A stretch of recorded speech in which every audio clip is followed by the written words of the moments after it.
Hello and welcome to another episode of the Agency Leadership Podcast. I'm Chip Griffin. And I'm Ginny Dietrich. Ginny, I quit. No, you can't quit. No. You'd have to hit the record button yourself. All by myself. That's not fun. I already do one by myself. I don't want to do this one by myself. You can't quit. Sorry. Can't quit. Okay. All right. Well, I guess I won't then. Okay, thanks. That was easy. A lot easier than if an employee quits. A lot easier because, if I quit and the show goes away, it is what it is. No, that's terrible. I'm sure many of you, one of you, someone might be disappointed occasionally. Anyway, so we are going to talk about what to do when an employee comes to you and says, I quit. They usually don't say it quite that way. It's not like in the TV or the movies where someone comes in and yells, I quit. Well, I quit a job that way once. I've certainly had ones I wanted to quit that way. I did. And then he yelled back, you can't quit, you're fired. And I said, you can't fire me, I already quit. I did. I very frequently, I think probably just about every job I ever had after I gave my notice, I would walk around for the remainder of my time saying, what are you going to do, fire me?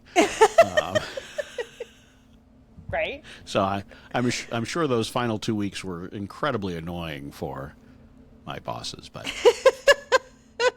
it is what it is. It's funny.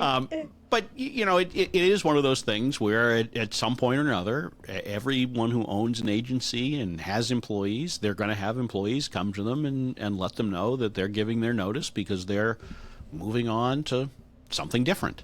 Yep. And, I think many times, and for the sake of this episode, we're going to assume this is an employee that you actually think is, doing a decent job and all that, not someone where you're like, oh, thank God. I thought I was going to have to fire them, but because I've had those too. I've had the ones where I'm like, oh yeah, no, this person's got to go, and then they come in and they quit, and I'm like, oh, that's too bad. That's too bad. I'm so sorry to see you go. Mm-hmm. How fast can you leave? We'll just go ahead and today can be your last day. We'll go ahead and pay your 2 weeks. No worries. Yeah. Just feel free. You weren't doing anything anyway, so it's fine. Good. Yep. But let's assume that you have an employee that you would have preferred stay with you. They come to you and they give their notice. It's natural, I think, for us to have that reaction of being hurt, right? I mean, many owners take this personally, like this is an affront to me. I've done something wrong. You're breaking up with me, blah blah blah. And then your mind starts to wander to, oh my God, what am I going to do? We got to cover all your work. How am I going to figure that plan out in the next 2 weeks, assuming the employee gave 2 weeks? So when obviously those are not helpful things. They're natural, but they're not helpful. So when someone comes to you and says, Jenny, I'm leaving for a new opportunity in 2 weeks, how do you handle that? I actually try to learn more because there are some cases where an employee might use that to get something that they want out of you. And they may be trying to play you against the new employer. Or it may be like I had a rock star employee early in my agency life. She was so good, and she resigned, and I did my informational interview just to find out more and get more context. And she said, well, I'm going to Chanel. And I was like, well, shit, man, I can't compete with that. Good luck. That's awesome. Good for you. But I try to get more context and more information to understand what's behind it, because in some cases it might very well be that something happened that you don't know about, that just they've hung on to and haven't been able to get talked out of it, or whatever it happens to be. And it may be very well be that you can talk them into staying. Most of the time that's not the case, just because usually if somebody's made up their mind, it's not going to be a good situation if you talk them into staying, and they won't stay for very much longer anyway. But I think it's good to get some more information and understand where they're coming from before you freak out. I would take away the before you freak out. I mean internally. But I agree with you. I think getting information is good. I think in general your first reaction, at least outwardly, even if it's not inward, is that you need to be positive and supportive for sure of the individual, because regardless of why they're deciding to do it, it doesn't really serve any purpose for you to gripe and complain and be like, I can't believe you're doing this to me. And I mean, all the things that we've seen bad bosses do in the past. You know, you need to take that mindset and demonstrate that mindset to the individual that you are here to support them. You appreciate the work that they have been doing for you. You wish them the best, and you want to try to make this for a smooth transition. Now, you should absolutely try to get information. You'll have to decide case by case whether you try to do that in that initial conversation. Yep. Often it's better to sort of just let the dust settle a little bit and then get it later. But you should absolutely try to extract as much information from that departing employee as possible, because even if it doesn't change that individual's situation, it may help you to be a better employer or structure things differently or learn from the experience in another way. Yeah, I think, for parents who have gone through the tween or teenage years, provides really good foundation for you as you do this with employees, because it teaches you how to keep the feelings internal and not freak out externally, and really do a little bit of interviewing and echo back what you've heard and understand what they're telling you, so that you can take that feedback, even if it's negative, and apply it to the business. There may be things that you didn't know were happening. I had a situation which, to this day, this person left 5 years ago, but to this day, I will still have people say to me, oh, well, we didn't really like working with so-and-so. And I'm like, why did anyone tell me? Why am I learning about this 5 years later? And it's because I didn't do the appropriate sort of interviewing and understanding, not just of the person who left, but of my team who was still here, to understand what that working relationship was. And so I think it's a really good opportunity for you to understand there probably are some changes that you can make internally if you're willing to hear them and be open to the feedback. Yeah. And, to your previous point, sometimes the employee is trying to play you off against the new employer. Yep.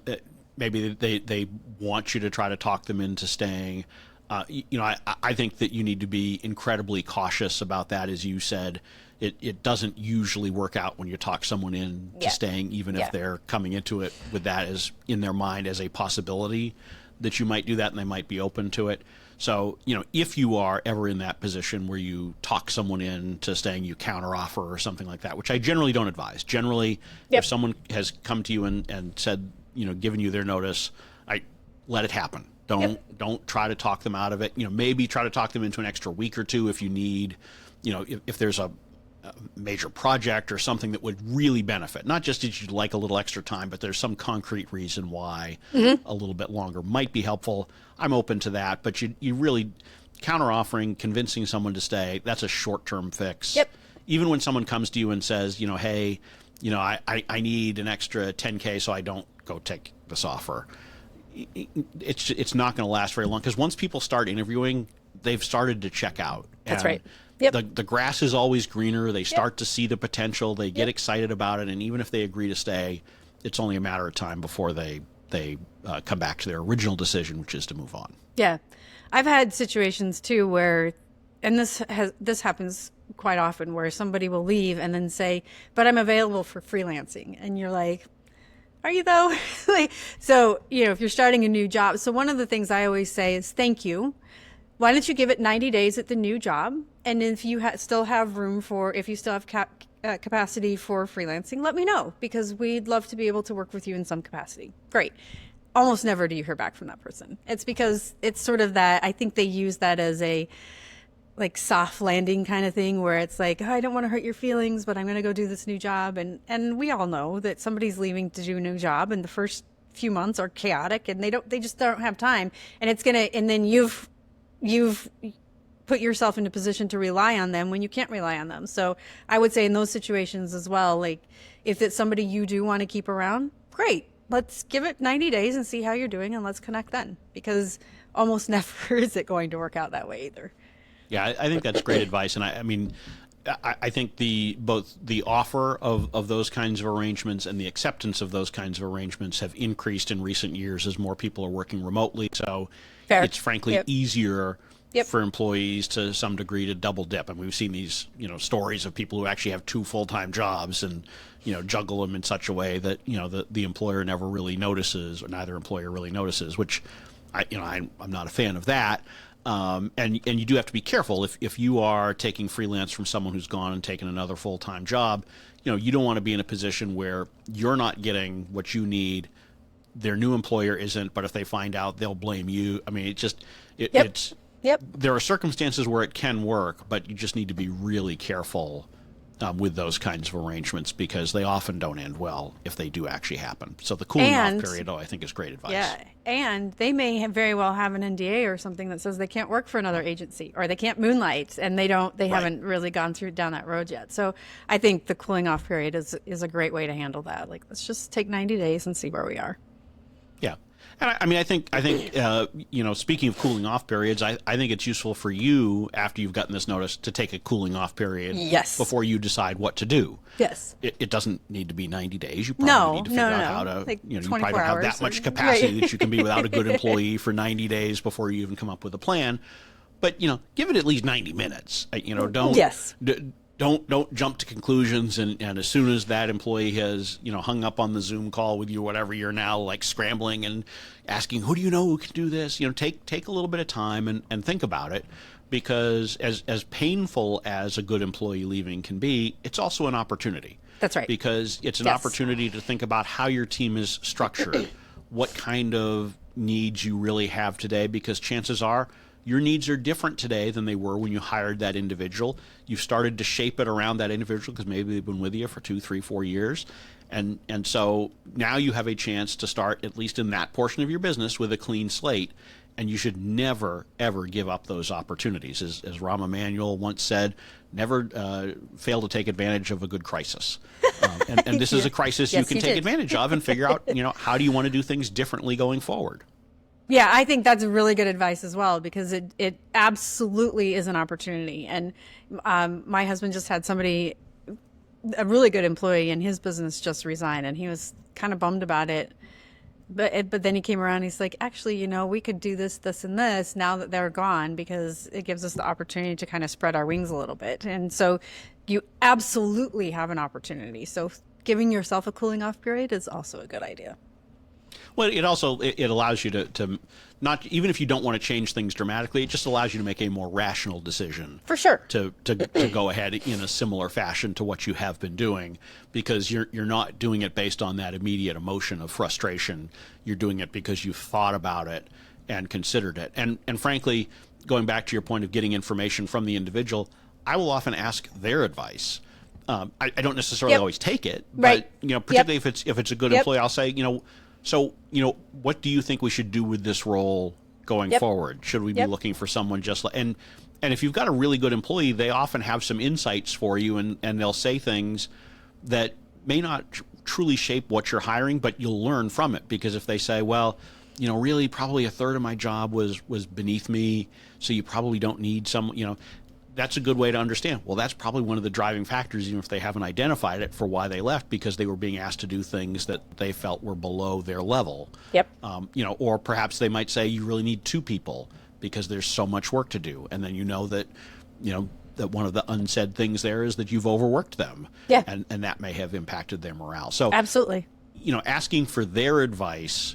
And frankly, it also just helps them feel better about themselves as they're going out the door in many cases, because now you've put them up on a pedestal as an expert. Of course, this only works if you've been asking generally for their input all along, because if it's the first time you ask this, they're like, then they'll what? say, so now, because I've certainly seen this where the employee is leaving like, now you want to know what I think? Now? You've ignored me for the last 4 years and now you want to know?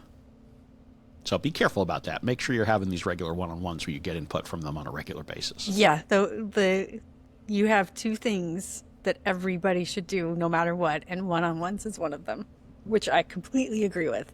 They have to happen. Have to. Must. 100%.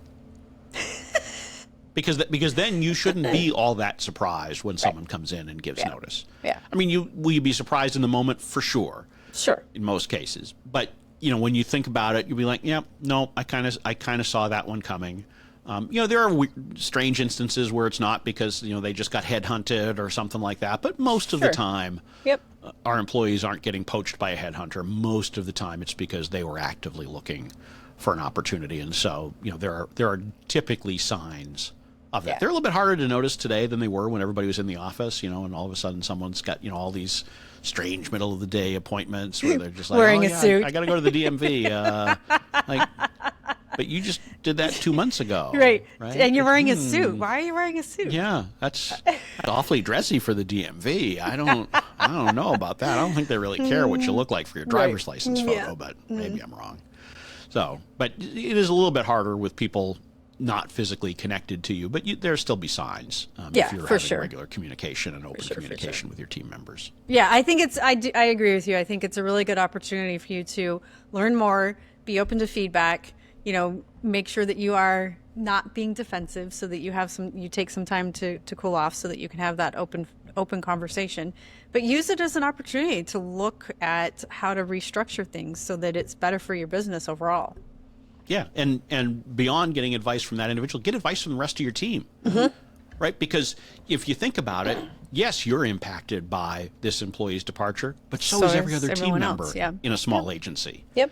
And so, first of all, you want to be able to signal to them that you understand that it's going to be a short-term challenge. And so anytime I had an employee leave by their choice or by mine, I always brought the team together and the surviving members, if you will, and say, okay, look, I know we're going to have some challenges. It's going to take a little bit to fill the gap. We want to figure out how to do it smartly.